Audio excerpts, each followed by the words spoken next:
we're going to be ranking every Kingdom Hearts 3 transformation from worst to best. In Kingdom Hearts 3, players are able to activate a situation command after building up enough arrows. Doing this will cause your Keyblade to transform into a variety of different weapons. Back in older Kingdom Hearts games, most Keyblades would go unused after a better one was unlocked later on, usually resulting in an inventory full of Keyblades that would never see the light of day. But with Keyblade transformations, you're able to get a ton of gameplay variety from each weapon. It is better to lean into Sora's abilities as a Keyblade wielder and how he's able to creatively use these to defeat his foes. Keyblade transformations have been a part of the series since way back in Kingdom Hearts 2 Final Mix, where we see the Lingering Will changing his Keyblades to a variety of different shapes. There's also the No Heart fight in Birth by Sleep, where his Keyblade changes into a giant wall. When fighting young Xehanort in Dream Drop Distance, he would transform his sword into a whip for some ranged attacks. Now in Kingdom Hearts 3, we're finally able to unlock the power of Keyblade transformations. Each weapon Sora encounters on his journey has a fun little twist, and today we're going to be ranking them all. Of course, these are going to be my personal experience with these Keyblades, especially since I played Kingdom Hearts 3 several times throughout the years. I've had a decent chunk of time with this game's Keyblades. But before I get into that, let me know your favorite Keyblade transformation from Kingdom Hearts 3. There are so many options to choose from, and it honestly gives me a better idea of what kind of Kingdom Hearts player you are. And while you're down there, please do me a big favor and slash that like button. Each one of those makes our videos reach max ranks so our Keyblades don't turn to dust.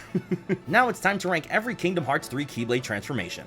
Funny enough, my least favorite Keyblade transformation is actually the first one we've ever seen. Way back in the early stages of Kingdom Hearts 3's development, we were wondering the big gameplay change. In an early closed-door reveal for the game, they showed off the first look at Keyblade transformations. However, since there was no footage of this trailer and it was behind closed doors, we never actually got to see it. There was an artistic recreation of this weapon of what it looked like, and it showed a star gun design. Later, we find out that this Keyblade was actually the Shooting Star. Now, my big thing with the Shooting Star Keyblade is how slow it is to perform a lot of these attacks. I mean, we get the guns, which allows us for a little bit of movement while we attack, but I'm more so talking about when it turns into a giant bazooka. I feel like swinging this around ends up causing me more pain because enemies are just so much faster. There is an option to go into free range shooting mode, which is unique to this blade, but it's just another one of those things where I feel like I'm left out in the open to get attacked. It's really cool in concept, but I feel like I can never actually get it to do what I need it to do, although I do love the design. The idea of Sora holding a gun is hilarious, which is exactly why they should put Sora in 4th. Next to the Shooting Star is its direct clone, the Honey Spout. There are a handful of Keyblades that are just palette swaps from other weapons that have already been unlocked, and for the sake of the video, I'll be keeping them close together to their original counterparts. With the Honey Spout, it replaces everything with honey and bees. Although the one true benefit that this Keyblade has over the Shooting Star is that it's possible to slow down enemies by hitting them with honey, making it so much easier to actually catch them with an attack. A small bonus, but overall, the Honey Spout does get the job done.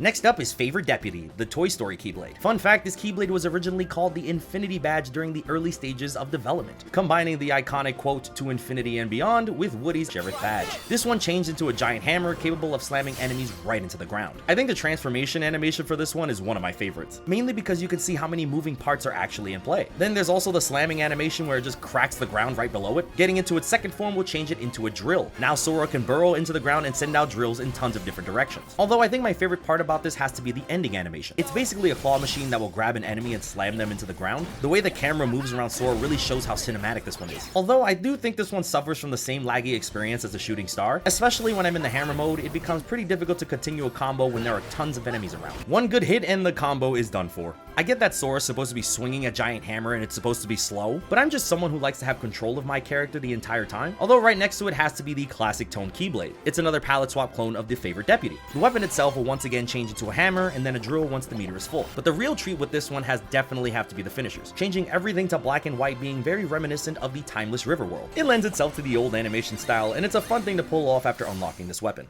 Next up is the Happy Gear Keyblade from the Monsters Inc. world. I just want to start by saying that I absolutely adore the yo-yos. In general, yo-yos are a toy that is made for people's entertainment, especially children. So to see Sora using these as deadly weapons just feels right on brand with his character. They have tons of range and can close the distance in an instant. Like all of Sora's other transformations are like legendary or deadly weapons, but this is just one you would probably find inside of a closet. Also, the transformation animation with a moving door from this world, I could watch those pieces move in place for hours. A big one for this Keyblade though, it has to be the finishing animation, transforming into a giant clamp that will chomp on anything in the vicinity. Like, what are you even doing against this? And Sora's just having the time of his life with this transformation. It's not one I use often in combat because there are just better options, but the Happy Gear is great if I'm just trying to mess around and just see something flashy. Then there's the Crystal Snow Keyblade from Arendelle, offering a Sora in a green outfit for the first time in the series. I just want to mention how much I love that Olaf is the keychain for this world. Like, he's just such a silly little guy. But my favorite part of this Keyblade has got to be its second form. After a while, you can just ice skate around as Sora. And there are tons of Keyblades that alter Sora's running animation in the game, but you actually get to see skates made of ice appear on his feet. Sometimes I just like to boot up the game and skate around, not even interacting with enemies and just vibing out on the world around me. Of course, this is Kingdom Hearts, so every corner has hands. The finishing animation for this one is also just so fire.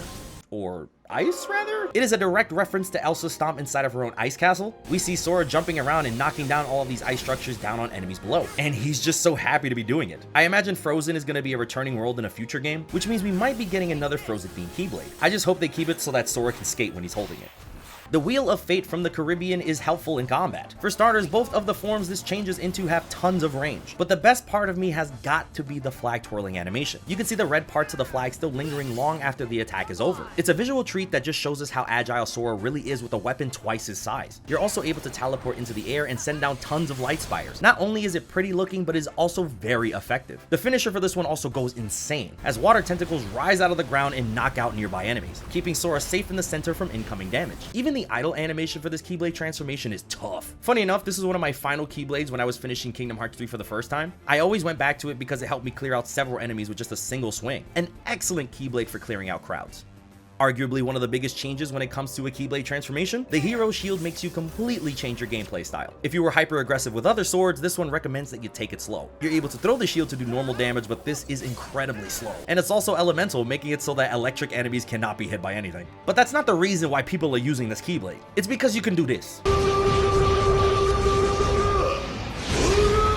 If you hold up the shield and it gets hit once, you can send out a giant fist. But if you hold out and wait a little bit longer for a second hit, Sora will send out a barrage of fists, often taking out several enemies at once and often several health bars from bosses. This is a Keyblade that will reward you for taking it slow, because landing these fists consecutively is such an incredible feeling. And then there's the finishing animation where Sora just rides around the screen in a chariot, sending out thunder to enemies and avoiding damage by flying around. You even get this whole cinematic angle of Sora just flying around, showing the player just how much fun he's having. Not being able to get hit through this is essentially free damage towards foes. A great Keyblade if you want to mix it up a little bit. Then there's its clone, the Grand Chef. Only unlocked after clearing out the bistro in Twilight Town, the Grand Chef replaces the fists with pillars of fire. These still do tons of damage and really emphasize when it's happening, but in general, I think I just like the fist a little bit more. The thing that makes the Grand Chef Keyblade so special has got to be its ending, where Sora changes the Keyblade into a giant frying pan and slams it on the floor. Like, what kind of cartoon nonsense is even happening here? I'm totally here for it. Another Keyblade that changes up the gameplay entirely is the Ever After. Before Kingdom Hearts 3 was released, myself and a bunch of content creators were invited to play the game early. In this build, they had the Ever After Keyblade as an option in the demo, and it easily became one of my favorite Keyblades in this experience. Even when the full game was released, it just continued to remain in my heart, transforming the Keyblade into a magical staff, allowing Sora to channel light combos from a distance. Although the real treat is when Sora dodges and summons clones of himself. You're able to create a handful of them and then use them to channel magic together. They'll look at a singular enemy and just start lighting them up. It's also very responsive, making it so I can evade and be aware of my surroundings without much ending lag. And you also get this fairly early in the game, making it a valuable asset as you progress. Then of course there's the finisher that creates a replica of Rapunzel's tower, and light combines raining down on enemies below. I also want to mention that the shot lock for this one can heal you if you decide not to fill it up to the max, which has saved me so many times in certain battles where I ran out of healing options. It's strong, agile, can heal you, and will summon an AoE that will take out the entire screen. It's really the whole package. But you know what's stronger than being strong? Being nostalgic. Because nothing could take away the power something made you feel in the past. For this one, I'm going to be combining all the multitude of palette swaps we got for Second Form. So Second Form can be accessed by using the Kingdom Key, Midnight Blue, Phantom Green,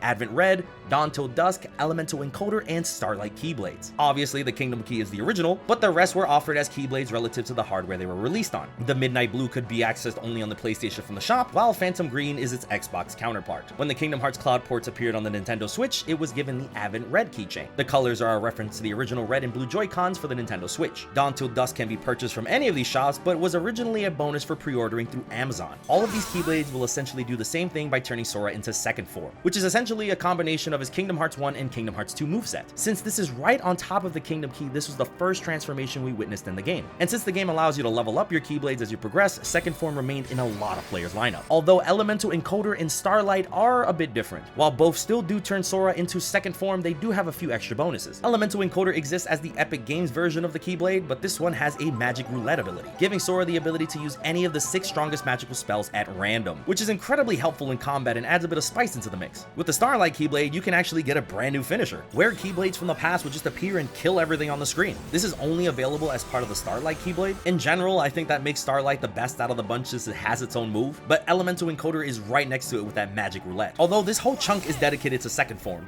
Thank you so much for catering to my nostalgia.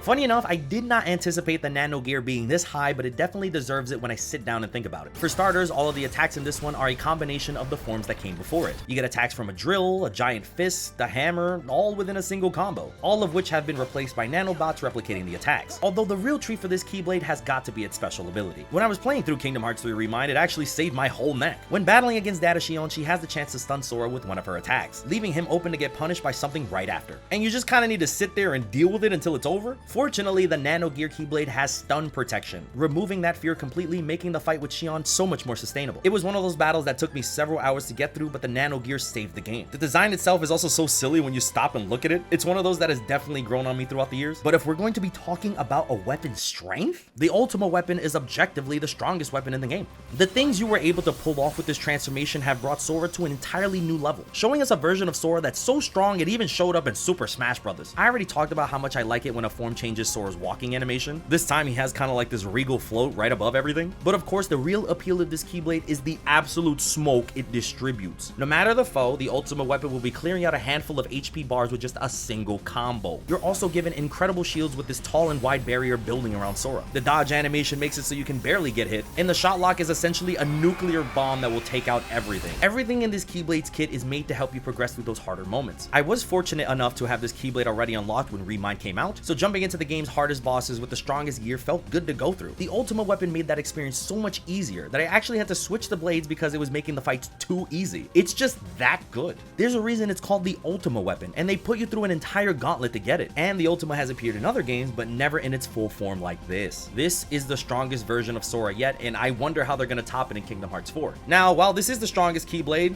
that does not make it my favorite. That goes to the all-time favorite combo. While not being a part of Kingdom Hearts 3 when it first launched, Oathkeeper and Oblivion are rewards for clearing out some of the game's toughest challenges. To get the Oathkeeper, you need to collect every lucky emblem in the game. For Oblivion, you need to clear it out on the critical mode difficulty. After collecting the proofs and claiming them in the Moogle shop, you're ready for my favorite transformations in the game. Both Oathkeeper and Oblivion have their own in-between forms with their own combos. However, when reaching the final form, you can summon both of them at the same time. And it's similar to Roxas from Kingdom Hearts 2. First off, this references everything, especially knowing about Sora and Roxas' relationship. It felt good to be able to dual wield again. And this is the only form in the game that allows me to live out those Kingdom Hearts 2 dreams. Whenever I would play Kingdom Hearts 2, I would always turn into Valor or Master form whenever I wanted to use 2 Keyblades at the same time. These Keyblades also make you work for your wins, not being as free as the Ultima weapon. Even though I felt powerful, I knew there were limitations to my strength. And the only way to fill that gap was by getting good in double form. It's incredible how much they put into these forms, and you don't need both Keyblades to activate it. Just one and you're good to go, making it my favorite Keyblade transformation in Kingdom Hearts 3. Now, I'm not exactly sure if Kingdom Hearts 4 will have Keyblade transformations. I think they will still exist in the story, but not really used for the gameplay, as I imagine this is something that they just wanted to use for Kingdom Hearts 3. And Kingdom Hearts 4 will have something entirely different, like what we see with Sora's keychain here. Still, Keyblade transformations allow players to be a lot more creative with their combos. Being able to switch between Keyblades and ultimately create your own attack patterns is a freeing feeling, and I hope they bring back that feeling in future games. But yes, this is my ranking of every Keyblade transformation in Kingdom Hearts 3. Thank you all so much for watching. Please be sure to comment, like, subscribe, and stay awesome.